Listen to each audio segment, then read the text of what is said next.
Hello. How's everyone? Right, that's better. So I'm obviously going to talk about privacy and data, and actually a bit more broadly about trust and understanding in governments.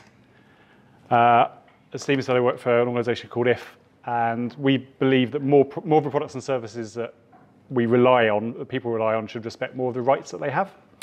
And that's important because we think it's a requirement for a healthy society that people are able to trust the things that they actually rely on. If people can't understand how things work, if they can't genuinely trust them, we think that's a really kind of critical problem for society.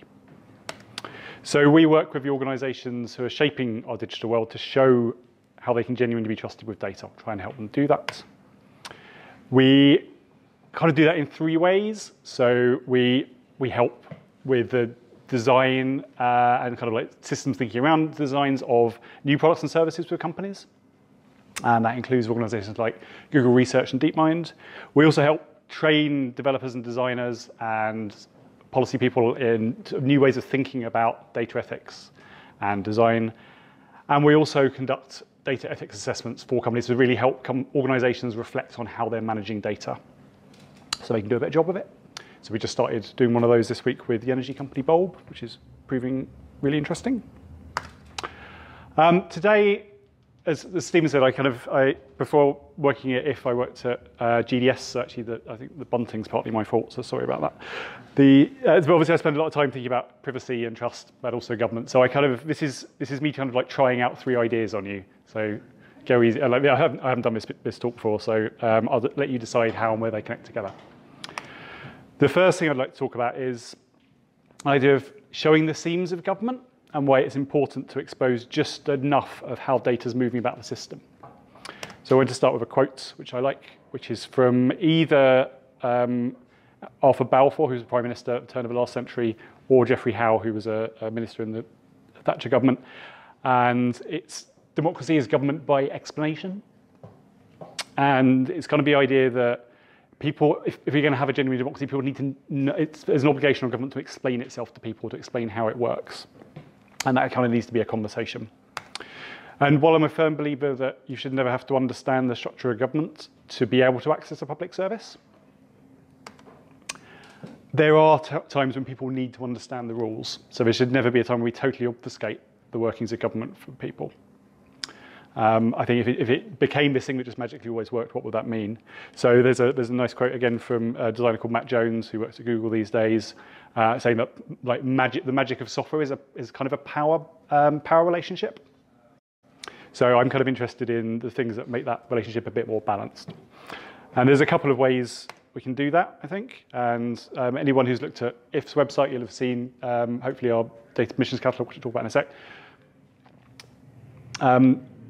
Different ways of explaining to people how data is being used is one way of doing that.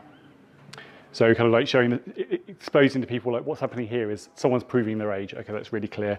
That's obviously a pattern that's been used in the shared driving license service at DVLA. Doesn't mean you ask users permission for absolutely everything. You don't want to ask permission to put points on someone's license, but you should tell them about it. So there's lots of these moments where you have the opportunity to explain to people what's happening really clearly, hopefully without getting in the way. And as I said, if we kind of collect these, it's our kind of side project, is we like collecting design patterns around data sharing and make them available in the data permissions catalog. So that's one way of showing the seams. It's explaining to people what's happening and dripping these moments of explanation throughout a service. There's also an opportunity with digital services to actively educate people about where power lies in society and how government works. So again, you don't want to get in the way, but you can. This is a mock-up that actually Steve and I worked on when I was at GDS. Like looking at, can you show that the legislation is changing? Can you show some of the performance data about a service, like at the point of use? And again, it's this kind of idea that maybe you can sort of put little moments of understanding and explanation throughout the design of a service. This is all really about making the hidden visible. This becomes really important when you think beyond just digital public services, but think about public space and digital. So we're getting more and more sensors on our streets. BT are in the middle of a massive rollout of connected phone boxes around the country at the moment. And like, how do we help people understand the capabilities of these things? How do we help people understand what's going on in the public space? It becomes really important. So I just end this thought by sort of saying I think there's an opportunity here to sort of design well-designed services that also kind of actively educate and explain themselves to people. The second thing I was going to talk about was an idea I'm kind of slightly precociously calling like the fairness paradox. But I'll explain what that is in a second. So we know that we can better use of data and better quality data can definitely improve public services. We know that. So the Blue Badge project I read about that GDS was doing a couple of years ago was a nice example of that. You can share data better between local councils and central government. You can make services work better. That's brilliant. Yeah, and it also allows you to design services beyond the boundaries of a single government department. So people don't have to have a mental model of exactly how government's working. They can just get the thing done they want to get done. Data can also make services fairer, and that's in quotes for a reason, because it's kind of, I think the definition of fair is kind of very much a political one, and what one minister believes to be fair versus a minister from another political party will be different. But data does provide them elected politicians with the opportunities to go, right, we're going to target this service on these people to make it fairer for them. So it gives politicians kind of levers to pull on. But the paradox is this, I think, that collecting data to personalise or means test a service comes at a cost of people's time and their privacy. So the time is hopefully obvious. Like if you've got a longer form, it's got more pages, it's going to take someone longer to fill in. Even if we get data sharing between government departments, they're going to have to fill that information in some way. It's going to take time. It also, I think, impacts on people's privacy. And to explain that, I want to show you a historical example. So in the 30s, there was a thing called the household means test. And so obviously the 30s, lots of unemployment. The UK actually had a fairly well-developed welfare system at that point compared to, say, the US. But there was a thing called the household means test, which decided who got unemployment relief. And in a response to like the number, unemployment doing this and government taxation doing this, they started really heavily means testing it using the household means test, and it was really quite invasive. So people had government inspectors coming in checking how many holes they had in their bed sheets, and like if they had enough pots to feed their family. And there were riots. Like this is a riot in Bristol. There were marches. It's like government kind of trying to be fair, I guess, or at least save money or distribute a limited resource, but actually doing it in a very privacy-invading way. So that's a bit of an extreme example, but I think there is definitely a trade-off when you're thinking about the design of services between utility, privacy, and safety. So all of those things are always going to be a trade-off, and hopefully there'll be a conversation. And while I'm not a believer in something as like simplistic as like universal basic income, which is like at the extreme end of something that is, you just give everyone everything. Everyone gets the same thing. Maybe privacy will be something, a privacy concern will be something that starts to shift the dial away from something like universal credit, which is like hyper means tested. Like where should we end up on that scale? I think is an interesting question. And I would think maybe we move towards things, government services that are less data hungry, maybe. The other reason for that is obviously data leaks are a thing, and they're not limited to the private sector. So has anyone heard of Aadhaar? Yeah. I'd just like strongly just look it up. It's like hugely impressive and hugely scary at the same time. It is India's answer to Verify, I guess. Rather than a federated system, there is one system. Everyone must have one. If you want fertilizer from the government, you've got to have one. If you want to get food vouchers from the government, you've got to have one. It's based on fingerprints. If your fingerprints are rubbed off because you've been doing a whole day's work, you might not get access to any food. And the scale of it is enormous, absolutely enormous.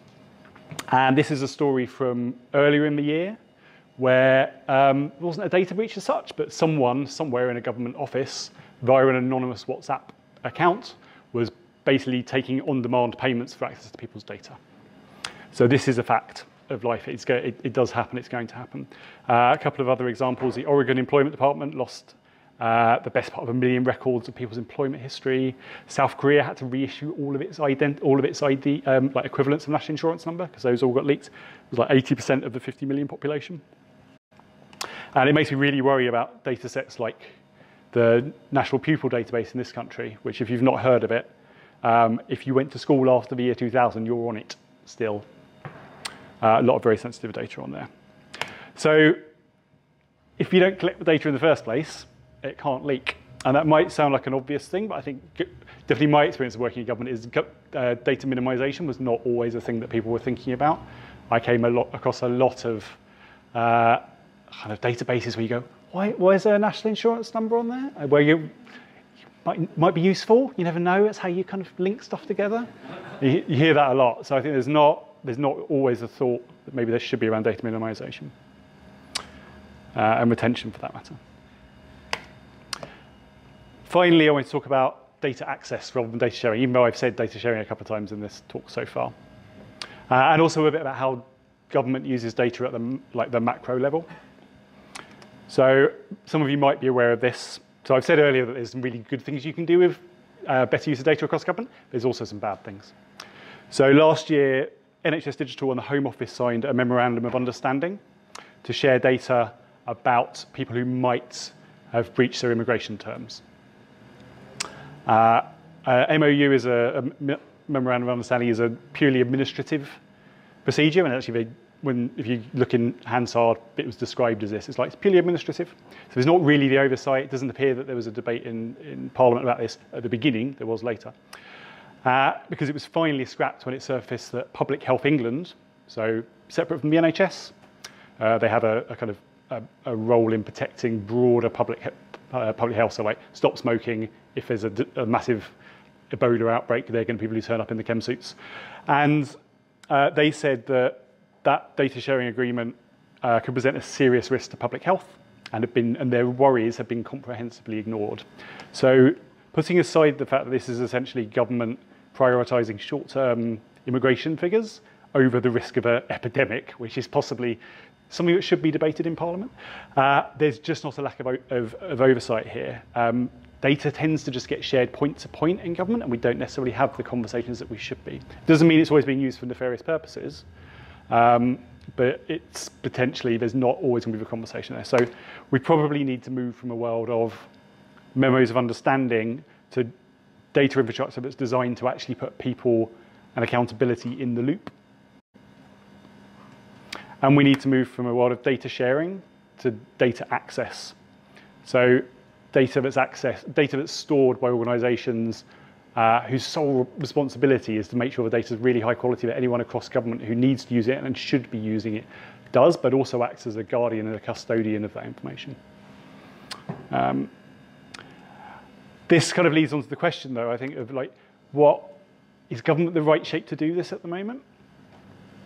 These images might be familiar from anyone who's sort of seen any of the government as a platform work that's going on here. Obviously, I know a lot of this has moved on since, but just to kind of illustrate the point that really, if we want kind of services that are really cheap and easy to spin up, and we want good quality data, we need some people guarding access to that information.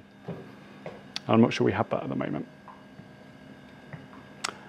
Because ultimately we end up at a point of like, who's responsible for these things? It always raises the question of like, who is responsible for when things go wrong?